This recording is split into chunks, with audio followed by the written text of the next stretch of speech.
अस्सलाम वालेकुम नाज़रीन, कैसे हैं? ठीक ठाक। मैं हूं अदील अनवर जहांगीर एडवोकेट, एक दफ़ा फिर आप लोगों की खिदमत में हाज़िर। अल्लाह ताला का बड़ा शुक्र है कि अल्लाह ताला ने एक दूसरा दिन दिखाया, आप लोगों से दोबारा मुलाकात हुई और आप लोगों से दोबारा लीगल इश्यूज़ के ऊपर बात होगी। और जैसा कि मेरी प्रीवियस वीडियो थी जिसमें मैंने ज़ाब्ता जो है फैमिली कोर्ट का कि दावा किस तरह दायर होता है, उसमें प्रोसीजर क्या है, किन किन दफ़ात के तहत वो चीज़ आगे चलती है, वो मैंने बयान की। तो मेरा जो लास्ट जो टॉपिक था उसमें मैंने सेक्शन 9 तक के जी जहाँ पे हवाला मैंने दिया था कि दावा आ जाने के बाद जवाब दावे की सूरत हाल होती है, वहाँ तक की मैंने अपनी सारी डिटेल उसमें बयान आपको की। आज मैं मज़ीद आगे जो ज़ाब्ता है उसको बयान करूँगा, जिसमें मैं बयान करूँगा कि सेक्शन 10 प्री ट्रायल प्रोसीडिंग होती हैं, जिसमें अदालत के सामने जब दावा जवाब दावा आ जाता है तो अदालत जो है वो दावा जो अगर वो मर्द की तरफ से है, अगर औरत की तरफ से है, दोनों सूरतों में अगर मर्द की तरफ से जवाब दावा है या औरत की तरफ से जवाब दावा है तो उन दोनों सूरतों को मुलाहिज़ा करती है, देखती है, उसकी शहादत जो उसके साथ होती है उसको वो मुलाहिज़ा करती है। मुलाहिज़ा करने के बाद वो फ़रीक़ैन के लिए एक दिन मुकर्रर कर देती है, जैसे हम मसाहलियत का डेट मैंने पहले भी आपको बयान की, रिकॉन्सिलिएशन की डेट को फ़िक्स किया जाता है, जिसमें अदालत दोनों फ़रीक़ैन को बुलाती है कि ताकि कोई सुलह सफ़ाई, कोई राज़ीनामा माबैन फ़रीक़ैन हो सके। और ये ख़ालिसतन किन केसों में होता है? तनसीख़ निकाह के केसों में, हक़ महर के केसों में और खुला के केसों में ये चीज़ ज़्यादातर इसकी इन्वॉल्वमेंट होती है। उसके अलावा इसमें जो सबसे अहम मैं आपको बताना चाह रहा हूँ कि अगर सेक्शन 10 के तहत ये सारी कार्रवाई होती है, राज़ीनामा हो गया तो मुकदमा तो ख़त्म हो गया, जो उसी टाइम पे राज़ीनामे की स्टेटमेंट होती है, अदालत जो है उस मुकदमे को ख़त्म कर देती है।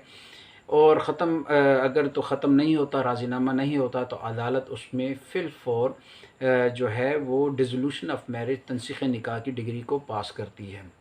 यहाँ पे क्योंकि मेरे देखने वालों में लॉ के स्टूडेंट भी शामिल होंगे, उनकी मैं इत्तला के लिए इस चीज़ को, और बहुत से यंग वकला जो कि अभी फील्ड में आए हैं और इस चीज़ के कंपैरिजन को वो समझ नहीं सकते कि डिसोल्यूशन ऑफ मैरिज, क्योंकि तनसीख़ निकाह की तो मैंने जैसे पहले बयान किया कि 8-10 अक़साम जिसमें खुला भी शामिल है, काइंड ऑफ तनसीख़ निकाह डिसोल्यूशन ऑफ मैरिज मैंने आपको बयान किया था।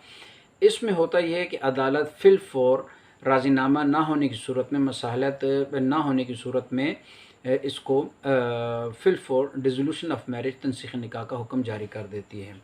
ये जो डिसोल्यूशन ऑफ मैरिज होती है, जो ज़्यादातर जो सेक्शन 10(4) के तहत होती है, ये बुनियादी तौर पे खुला की डिग्री होती है, क्योंकि उसमें सूरत हाल ये है कि बाज़ होता ये है कि अगर तो हक़ महर का केस है तो राज़ीनामा नहीं हुआ तो केस आगे को चलेगा। आगे से मुराद ये है कि अदालत कह रही है कि भाई हक़ महर के ऊपर इनकी सेटलमेंट नहीं हो, तो लिहाजा जो इश्यूज़, जो पॉइंट्स अदालत ने नोट किए होते हैं कि जी एक फ़रीक किस पे इख्तलाफ कर रहा है, दूसरा फ़रीक किस पे इख्तलाफ कर रहा है, तो वो फैक्ट्स और वो इश्यूज़ को अदालत सामने रख के उसके ऊपर शहादत लेती है। लेकिन खुला और तनसीख़ निकाह के केस में अदालत जो है फिल फॉर, जैसा मैंने आपको कहा, कि डिग्री को पास कर देती है।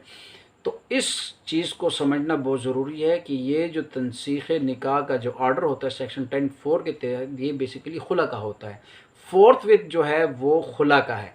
अगर अदालत दावे में मुतबादिल तनसीख़ निकाह या मुतबादिल के तौर पे खुला का हवाला ना दिया गया हो, तो अदालत उसके ऊपर मज़ीद टाइम दे के फ़रीक़ैन को शहादत के बाद उसको तनसीख़ निकाह कर सकती है। लेकिन 10(4) के तहत जो सुप्रीम कोर्ट और हाई कोर्ट्स की जो जजमेंट सामने आई हैं, उससे ये चीज़ मुकम्मल तौर पे ज़ाहिर है कि 10(4) के तहत जो फौरी तौर पे जो तलाक अदालत देगी वो खुला की डिग्री होगी।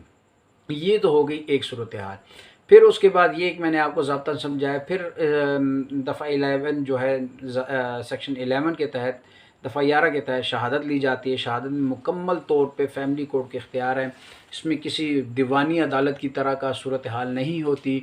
इसमें अदालत किसी टाइम पे भी सरकारी एहलकार को, चाहे निकाह रजिस्ट्रार है और रजिस्ट्रार है या पटवारी है, किसी को वो फ़ौरन बुलवा सकती है और उसकी स्टेटमेंट ले सकती है।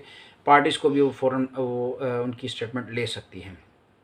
इसके बाद जब शहादत मुकम्मल हो जाए तो अदालत